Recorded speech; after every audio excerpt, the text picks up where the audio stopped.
अगर बनाती है और उसके बाद एक रेड कलर की कैंडल बना देती है, तो उसके बाद अगर जो कैंडल क्लोज करती है उसकी बॉडी या विक से बाहर, मान लीजिए इसकी विक है, ऊपर नीचे विक है, मैंने बनाई नहीं है, सिर्फ समझाने के लिए यहाँ उस टाइम पे लगा है, 2020 का डेटा है मेरे पास।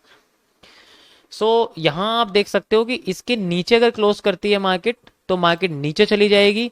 और अगर अगर मार्केट मान लीजिए ऊपर की साइड क्लोज करती है, अगर मार्केट ऊपर की साइड क्लोज करती है, सो मार्केट ऊपर चली जाएगी। इसको हम लोग नी कैप बोलते हैं। जस्ट लाइक एक पैर होता है आपका, आपका कमर से लेके घुटने तक का एरिया बिल्कुल स्ट्रेट है, तो आप इसको 3 कैंडल में कन्वर्ट कर सकते हो। उसके बाद आपका घुटना आता है जो अलग रंग का है, तो ये अलग रंग की जो चीज है वो यही है सेंट्रल में। अब अगर घुटना सीधा हो गया, इसका मतलब मार्केट ने ऊपर का हिस्सा इसका क्रॉस करा है, क्लोजिंग करी और ऊपर चली गई। अगर आपने पैर को अपने मोड़ लिया, तो ये नीचे मुड़ जाएगा और इस तरीके से नीचे मुड़ के मार्केट नीचे आ जाएगी। तो इसीलिए मैंने इसका नाम नी कैप रखा हुआ। बेसिकली ये इसी तरीके से काम करता है। आपको मैं इसको लाइव मार्केट में समझाता हूँ कैसे काम करेगा ये। ओके, सो आप देख सकते हो यहाँ पर बेसिकली ये काम करता है सपोर्ट रेजिस्टेंस के बाद। आप देखिए ये सपोर्ट है, ये रेजिस्टेंस है, तो सपोर्ट रेजिस्टेंस के बाद यानी कि सेंट्रल एरिया में आप देख सकते हो। यहाँ पर आपको मैं दिखाता हूँ कैसे काम कर रहा है ये। देखो यहाँ पर 3 कैंडल आपको दिख रही है बनी हुई, 1 2 और 3। इसकी इनकी शेप कैसे भी हो, लेकिन ये ग्रीन कलर की कैंडल होनी चाहिए। उसके बाद मार्केट ने एक रेड एक कैंडल बनाई है, आप देख सकते हो। और हम इसका हाई और लो, ध्यान देना मैं क्या कह रहा हूं, हाई और लो, बॉडी नहीं, हाई और लो। किसी भी साइड अगर मार्केट उस किस कलर की अगर क्लोज करती है, मार्केट की डायरेक्शन उस साइड चली जाती है। आप देख सकते हो कि मार्केट ने इस साइड क्लोज करा तो मार्केट अप साइड में चली गई। और एक ट्रेंड में ये एक बार ही काम करती है, समझ गए? दूसरी बार काम नहीं करेगी, एक बार ही काम करेगी। दोबारा देखते हैं एक बार और इस रीजन को डिफरेंट डायरेक्शन में। आप देख सकते हो यहाँ मैं आपको डिफरेंट डायरेक्शन में दिखाता हूँ। देखो यहाँ 3 कैंडल्स हैं, 1 2 और 3। उसके बाद एक रेड कैंडल बनी। रेड कैंडल के बाद हम इसका हाई और इसका लो मार्क करते हैं। आप देख सकते हो उसके बाद अगली कैंडल ने नीचे की साइड क्लोज किया, यानी कि अब मार्केट ऊपर नहीं जा रही, अब मार्केट नीचे आ चुकी है। That's why we called is a dual direction. और ये बहुत पावरफुल है। आपने अगर इसको सही जगह, ध्यान से सुनना मैं क्या करूं, सही जगह पे यूज किया तो ये बहुत अच्छी तरीके से एक्यूरेसी निकाल के देगी। अगर गलत जगह पे यूज किया तो एक्यूरेसी नहीं देगी। कोशिश करना कि आपकी जो ये डिफरेंट कलर की कैंडल है, ये छोटी जितनी होगी उतनी पावरफुल होगी, जितनी बड़ी होगी उतना कम पावरफुल होती चले, क्योंकि स्टॉप लॉस बढ़ जाएगा। मान लीजिए मैं आपसे बोलता हूँ कि हमारी ट्रेड है वो यहाँ लगेगी इसकी क्लोजिंग करते, तो हमारा स्टॉप लॉस यहाँ थोड़ी लगेगा, स्टॉप लॉस हमारा रेड कैंडल पे लगेगा। देखो कितना बड़ा हो गया। जितनी छोटी ये कैंडल होगी, जितनी छोटी कैंडल होगी उतना छोटा हमारा स्टॉप लॉस होता चला जाए। जस्ट लाइक आप यहाँ देखोगे, यहाँ कितनी छोटी कैंडल है तो हमारा स्टॉप लॉस कितना था, सिर्फ इतना सा स्टॉप लॉस था। आप देख सकते हो यहाँ से यहाँ तक का स्टॉप लॉस हमारा था, बस। इसके मुकाबले कितना छोटा स्टॉप लॉस है। ये एक्यूरेट काम करती है। तो जितनी छोटी होगी उतनी एक्यूरेट होगी, जितना ज्यादा सपोर्ट रेजिस्टेंस से दूर होगी उतनी और एक्यूरेट होगी। याद रखना सपोर्ट रेजिस्टेंस में नहीं बननी चाहिए ये हमेशा। सपोर्ट रेजिस्टेंस का मतलब है टॉप और बॉटम पे नहीं बननी चाहिए। अभी आपको सपोर्ट रेजिस्टेंस नहीं पता इसलिए बता रहा हूं, टॉप और बॉटम पे नहीं बननी चाहिए, उससे ऊपर ही बननी चाहिए। ओके, अब मैं आपको इसका दूसरा वर्जन दिखाता हूं। जो इसमें आपने दूसरा देख रहे हो, ये बेरिश वाला जो है, ये कैसे काम करता है। ये भी इसी तरीके काम करता है, एमएमसी के अंदर भी ये सेम इसी तरीके से काम करता है। मैं आपको रेड एरिया दिखाता हूँ, जहां पर आपको 3 रेड कैंडल दिखेंगी, देन फिर आपको ग्रीन दिखेंगी इस तरीके से। सबसे पहले आप फॉरवर्ड एरिया देखो, यानी कि जहां से मार्केट बैकवर्ड जाती है। देखो 3 से ज्यादा रेड कैंडल है, 1 2 3 4 5। छठी कैंडल डिफरेंट कलर की आ जाती है। इसका हाई और लो आपने मार्क कर दिया और मार्केट ने हाई को क्रॉस कर दिया और यहाँ ट्रेड लगी, देन यहाँ से यहाँ तक का स्टॉप लॉस।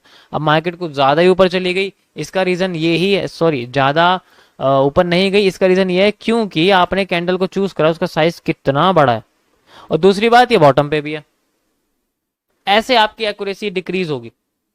अगर आपको पहली पता होगा कि मुझे पता है, एक तो बड़ी कैंडल पे मना किया है ट्रेड देखने के लिए, दूसरा ये भी देखा गया है कि मार्केट बॉटम पे ना हो, तब हमें चलनी नहीं है। इसलिए भाई ठीक है, हमें समझ में आ गया कि ऐसा भी नहीं करना है, तो और देख लेते हैं। ओके, हम और आ जाते हैं।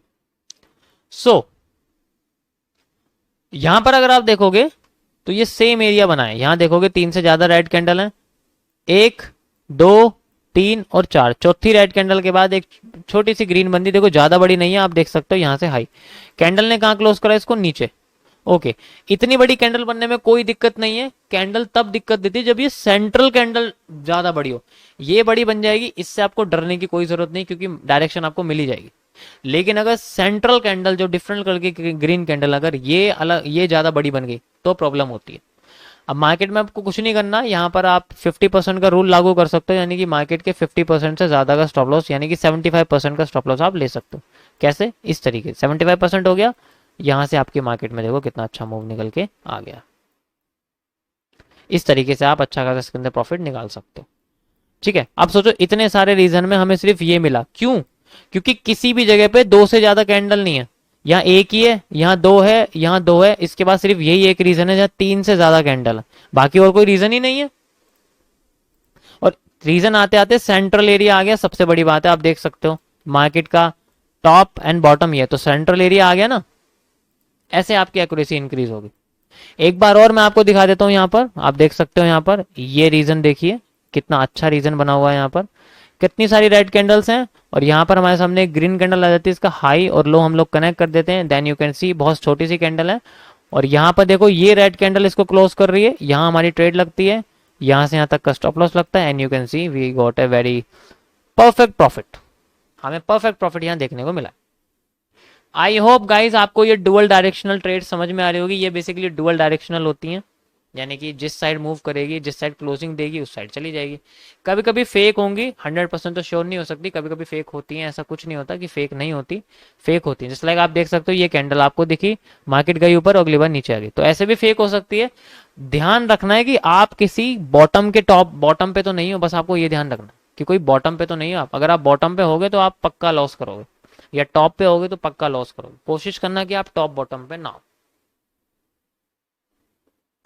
Okay guys, so these are the most important candlestick pattern, जिसमें आपको नी कैप तो मैंने आपको एक स्ट्रेटेजी बताई है, बाकी जो आपको मैंने कैंडलस्टिक बताई है उसमें आपको कोई भी लेवल, कोई भी इंडिकेटर यूज करने की जरूरत नहीं है। डायरेक्ट जब भी वो टॉप बॉटम पे बनते हैं आप उनको यूज करके देखो, पक्का रिजल्ट मिलेगा आपको। डेमो में करके देखो, आपको पक्का रिजल्ट मिलेगा। अगर नहीं मिलेगा तो दोबारा करके देखो, फिर मिलेगा। अगर उसके बाद भी नहीं मिलेगा फिर भी करके देखो, लेकिन करो। मैं आपको 2020 का नोट दिखा रहा हूं, आप देख सकते हो, डेट देख सकते हो इसकी, डायरी की कितनी है, 2020। ठीक है, 2020 का मई का टाइम है ये, 4 साल हो गए हैं स्ट्रेटेजी को बनाए हुए, तो आप समझ सकते हो कितनी पुरानी है ये। उस टाइम पे मैंने ये डिस्कवर करी थी अपने खुद से बना के, और मैं आज भी इसको यूज कर रहा हूँ। इसका मतलब आज आपको बता रहा हूँ, इसका मतलब यूज तो कर ही रहा हूँ मैं, इसका मतलब समझो। ये बहुत इंपॉर्टेंट है। इसी तरीके से जो इतनी मैंने आपको यहाँ डायग्राम बना के दिखाई है, ये भी बहुत इंपॉर्टेंट है। ओके, सो इनका आप यूज करिए, समझिए ऐसे, क्योंकि अभी तक मैंने आपको पीडीएफ में नहीं समझा सकता। जो पहले से है उसको अगर मैं समझा दूंगा तो कोई फायदा नहीं है। जो नहीं है गूगल पर, जो इंटरनेट पर नहीं है, उसे समझाने में थोड़ा मजा आएगा ना, ये चीज।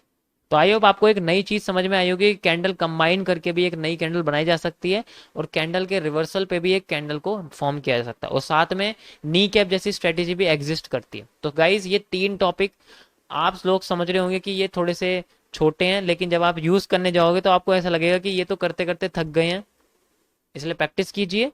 आज के लिए इतना ही। आई होप आपको आज का सेशन पसंद आया होगा, क्योंकि ये थोड़ा सा डिफरेंट है, और जो बिगिनर्स हैं उनके लिए बिल्कुल ही न्यू है। क्योंकि अगर हम कैंडल कॉम्बिनेशन की बात कर रहे हैं तो उसमें थोड़ा सा दिमाग लगाना पड़ता है, तो थोड़ा थोड़ा बहुत तो आपको देखो लगाना पड़ेगा। बट मैंने आपको एक आइडिया दे दिया है कि आपको शेप के बेसिस पे किस तरीके से अपने कैंडल्स को कंबाइन करना है। किसी को बताना नहीं है कि वहाँ हैमर है खुद के अलावा, किसी को बताना नहीं है कि वह हैंगिंग मैन है खुद के अलावा। प्रॉफिट में आप रहोगे, वो सब कंफ्यूजन में रहेंगे, बस प्रॉफिट में आप रहो। और ये सब डिपेंड करता है कि कितनी प्रैक्टिस आप लोग अपने ग्राफ पे करते हैं और कितनी नहीं करते।